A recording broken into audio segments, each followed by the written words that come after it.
حي على الصلاة.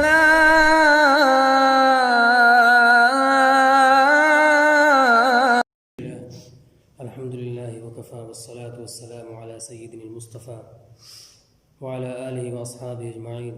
أما بعد، أعوذ بالله من الشيطان الرجيم. بسم الله الرحمن الرحيم. قل هو الله أحد الله الصمد لم يلد ولم يولد ولم يكن له كفوا أحد. صدق الله العظيم. رب اشرح لي صدري ويسر لي أمري واحلل عقدة من لساني يفقهوا قولي. یہ اس سورت کو سورۃ الاخلاص کہا جاتا ہے. یہ سورت مکہ معظمہ میں نازل ہوئی. اس کے اندر کل 4 آیتیں ہیں. اس سورت کو سورۃ الاخلاص اس لیے کہا جاتا ہے کہ اس سورت کے اندر کسی چیز کو خاص کرنے کے لیے کہا گیا ہے. کس چیز کو خاص کرنے کے لیے کہا گیا ہے؟ اس صورت کے اندر اللہ تبارک و تعالیٰ کی عبادت کو خاص کرنے کے لیے کہا گیا ہے اور بقیہ دیگر چیزوں کی عبادتوں سے بچنے کا حکم دیا گیا ہے. اس صورت کا بھی ایک شان نزول ہے. وہ یہ ہے کہ جب اللہ کے نبی صلی اللہ علیہ وسلم اللہ تبارک و تعالیٰ کے حکم سے دین کو پھیلانے لگے، یعنی دین دوسرے تک پہنچانے لگے، تو کچھ جاہلوں نے اللہ کے نبی صلی اللہ علیہ وسلم سے سوال کیا. سوال یہ کیا، اور یہ ہم سب کو معلوم ہے کہ اللہ کے نبی صلی اللہ علیہ وسلم کی تبلیغ سے پہلے دنیا کی حالت کیا تھی. صرف مکہ ہی نہیں بلکہ عرب، بلکہ پوری دنیا کے اندر بتوں کی عبادت کا رواج تھا. لوگ بتوں کی عبادت کرتے تھے، اپنے ہاتھوں سے بناتے تھے، اپنے ہاتھوں سے ان کو تراشتے تھے اور پھر ان کو بیچتے بھی تھے اور اسی کی عبادت کرتے تھے اور ان کا طرح طرح سے نام بھی رکھتے تھے. کوئی بت تھا، اس کو روزی کے لیے منتخب کرتے تھے کہ یہ جو ہیں یہ روزی دیتے ہیں، یہ صحت یابی دیتے ہیں، شفا دیتے ہیں، اور یہ زندگی دیتے ہیں، یہ موت دیتے ہیں. اور کسی بت کے بارے میں یہ متعین کر رکھا تھا کہ یہ جو ہیں ہماری دیکھ بھال کرتے ہیں، ہماری کمائی انہی کے ذریعے سے ہوتی ہے. تو یہ طرح طرح کے بت بنائے ہوئے تھے. تو اللہ کے نبی صلی اللہ علیہ وسلم جب اللہ کے حکم سے لا الہ الا اللہ کا کلمہ لے کر کے لوگوں کے پاس جانے لگے، جس کا مقصد یہی تھا کہ سارے بتوں کو چھوڑ کر کے صرف ایک اللہ کی عبادت کی جائے. لا الہ الا اللہ کا مطلب یہی ہے کہ سارے معبودوں کو چھوڑ کر کے صرف ایک خدا وحدہ لا شریک کی عبادت کی جائے. تو کچھ جاہلوں نے اللہ کے نبی صلی اللہ علیہ وسلم سے سوال کیا، چونکہ ان کے ذہن میں یہ بات تھی کہ جس طرح ہمارے معبود ہیں، کوئی پتھر کا ہے تو کوئی سونے کا ہے، کوئی چاندی کا ہے تو کوئی لوہے کا ہے، اسی طرح اللہ تبارک و تعالیٰ بھی کسی دھات کا بنا ہوا ہوگا، سونے کا ہوگا یا چاندی کو ہوگا یا پتھر کا ہوگا. تو کچھ جاہلوں نے اللہ کے نبی صلی اللہ علیہ وسلم سے سوال کیا کہ یہ بتائیے کہ جس کے بارے میں آپ عبادت کا حکم دیتے ہیں وہ کس دھات کے بنے ہوئے ہیں؟ وہ کس دھات کے بنے ہوئے، لوہے کے بنے ہوئے ہیں یا پتھر کے بنے ہوئے ہیں؟ اور کچھ جاہلوں نے یہ بھی سوال کیا اللہ کے نبی صلی اللہ علیہ وسلم سے کہ جس طرح ہمارا نسب چلتا ہے، ہمارے دادا ہیں، پردادا ہیں، پھر اس کے آگے لکڑ دادا، سکڑ دادا، جو بھی ہیں، جو شجر نسب ہوتا ہے، اسی طرح اللہ کا بھی شجر نسب کچھ ہوگا. کس خاندان سے اللہ جو ہے تعلق رکھتے ہیں. تو کچھ جاہلوں نے ایسے سوال کیا اللہ کے نبی صلی اللہ علیہ وسلم کہ اللہ کس دھات سے بنا ہوا ہے، یا اللہ کا شجر نسب کیا ہے، اللہ کس خاندان سے تعلق رکھتا ہے. تو اس وقت اللہ تبارک و تعالیٰ نے اس صورت کو نازل فرمائی. اس صورت کی کچھ فضیلتیں ہیں. پہلی فضیلت یہ ہے کہ اللہ کے رسول صلی اللہ علیہ وسلم نے ایک مرتبہ صحابہ کرام سے فرمایا کہ تم سب لوگ اکٹھا ہو جاؤ، جمع ہو جاؤ، میں آج 1/3 قرآن کی تلاوت کرنے والا ہوں. کتنی؟ 1/3 قرآن کی تلاوت کرنے والا ہوں. سارے صحابہ کرام اللہ کے نبی صلی اللہ علیہ وسلم کے پاس جمع ہو گئے. اللہ کے نبی صلی اللہ علیہ وسلم نے قل هو اللہ احد کی یہ سورت 4 آیتیں تلاوت فرمائی. اس کا مطلب یہ ہوا کہ جو قل هو اللہ احد یہ جو سورت ہے یہ 1/3 قرآن کے برابر ہے. اگر کوئی شخص اس کو ایک مرتبہ پڑھتا ہے تو گویا تہائی قرآن پڑھنے کا ثواب اس کو ملتا ہے۔ اگر کوئی شخص 3 مرتبہ اس کی تلاوت کر لیتا ہے تو پورے قرآن مجید کی تلاوت کا اس کا ثواب ملتا ہے۔ اس کی فضیلت اتنی بڑی ہے، اس کی فضیلت اتنی بڑی ہے کہ اگر کوئی شخص 3 مرتبہ اس کی تلاوت کر لے تو اس کو پورا قرآن تلاوت کرنے کا ثواب ملتا ہے۔ اسی لیے جب ہم کسی کا ایصال ثواب کرتے ہیں تو مشورہ یہ دیا جاتا ہے کہ 3 مرتبہ سورہ اخلاص کی تلاوت کر لی جائے۔ اسی لیے مشورہ دیا جاتا ہے کہ ایک مرتبہ اگر کوئی شخص اس سورت کی 1 مرتبہ تلاوت کرے تو اس تہائی قرآن کی تلاوت کے برابر ہے، اور اگر 3 مرتبہ کر لے تو پورے قرآن۔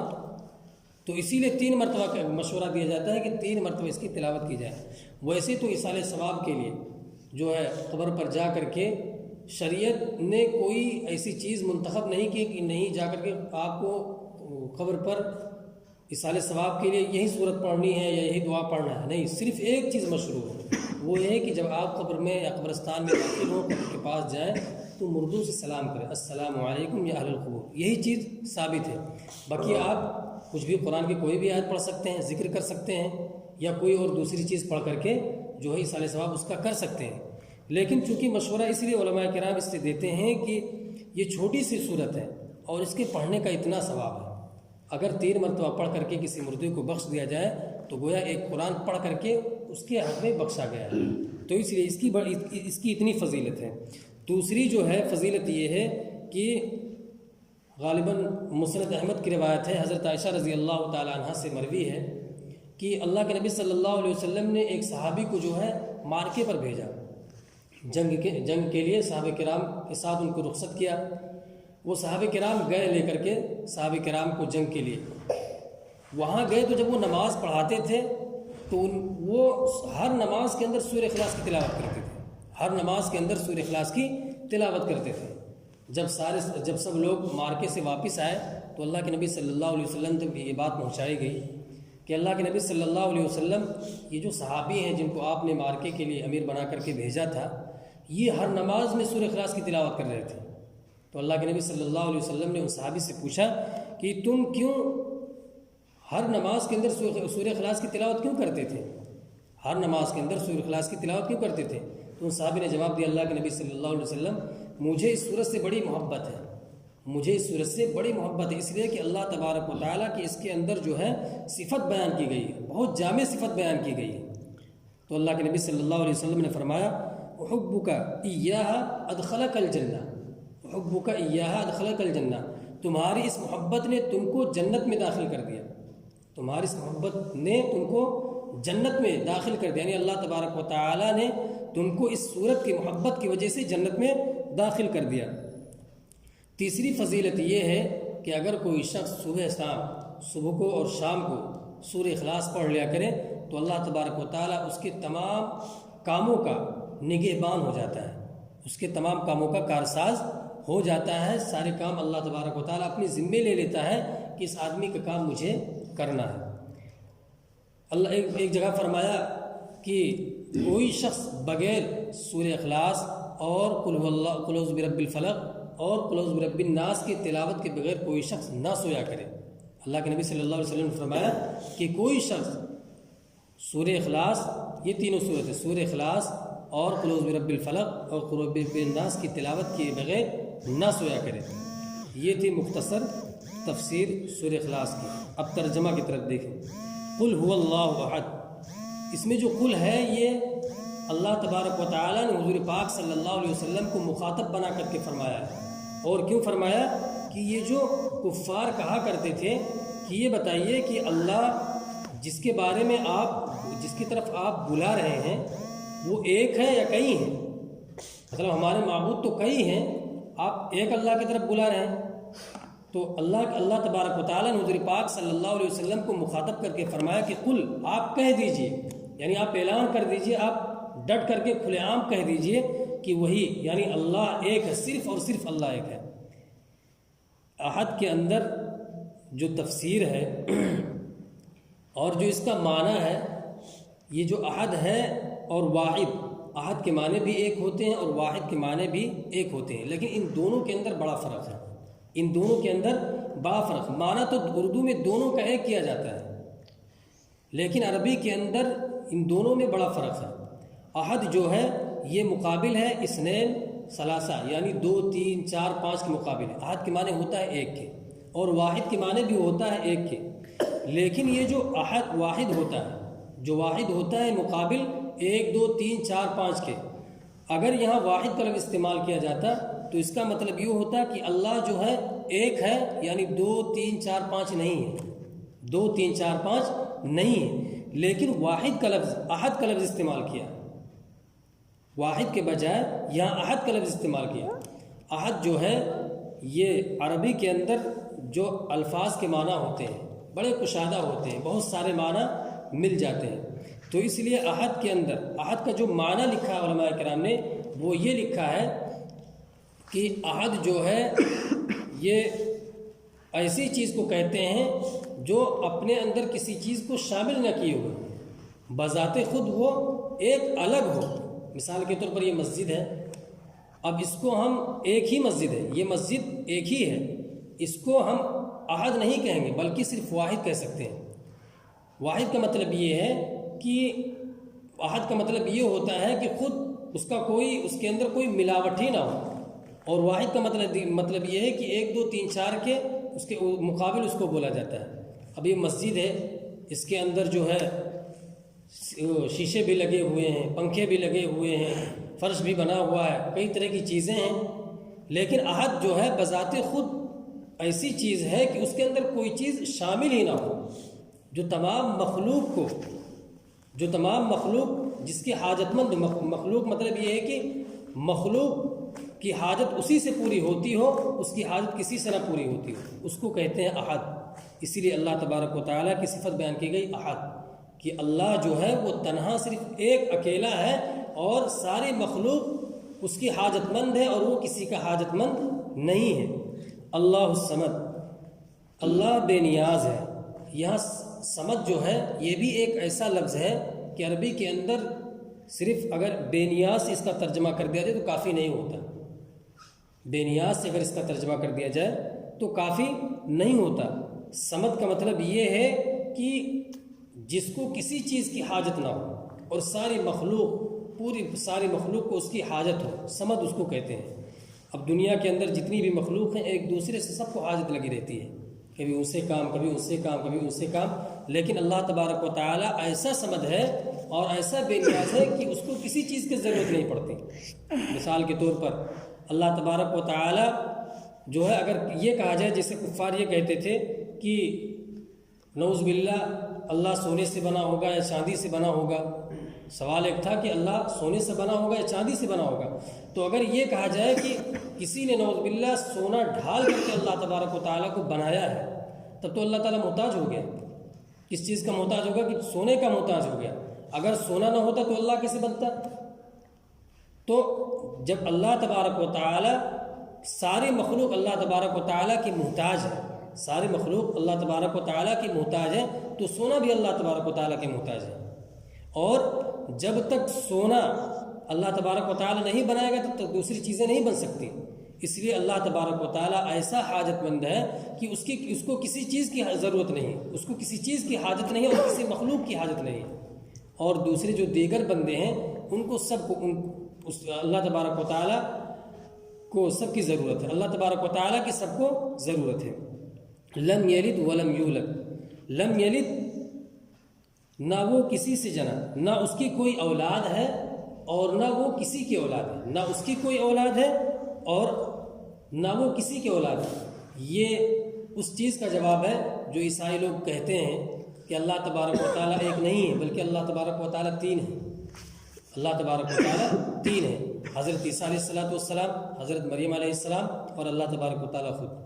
تو اللہ تبارک و تعالیٰ نے یہاں یہ آیت جو آئی اس کی تردید کر دی اس آیت نے، کہ اللہ تبارک و تعالیٰ کی نہ کوئی اولاد ہے اور نہ اللہ تبارک و تعالیٰ کوئی حسب و نسب ہے، جس طرح کفار نے کہا تھا، اللہ کے نبی صلی اللہ علیہ وسلم سے پوچھا تھا کہ اللہ کا کوئی شجر نسب بھی تو ہوگا، کسی خاندان سے تعلق رکھتا ہوگا، اس کے کوئی اولاد بھی ہوں گی، اس کا کوئی باپ بھی ہوگا، تو اس کی یہ تردید ہے، اس آیت سے اس کی تردید ہوتی ہے کہ اللہ تبارک و تعالیٰ کی کوئی اولاد نہیں ہے، اس جملے سے یہ بات جو عیسائی لوگ کہتے ہیں کہ حضرت عیسیٰ علیہ الصلوۃ والسلام بھی جو ہیں اللہ کے بیٹے ہیں، اللہ کے بیٹے ہیں، اس کی تردید ہوتی ہے۔ اگر اس بات کو مان لیا جائے کہ حضرت عیسیٰ علیہ الصلوۃ والسلام، تھوڑی دیر کے لیے مان لیا جائے کہ اگر اللہ اور حضرت عیسیٰ علیہ الصلوۃ والسلام اللہ کے بیٹے ہیں تو پھر اللہ تبارک و تعالیٰ کی خدائی میں پھر کوئی بات ہی نہیں ہوگی۔ خدا تو اسے کہتے ہیں جو تنے تنہا ہو، اس کے ساتھ خدائی میں کوئی شریک ہی نہ ہو، جو وحدہ لا شریک ہو۔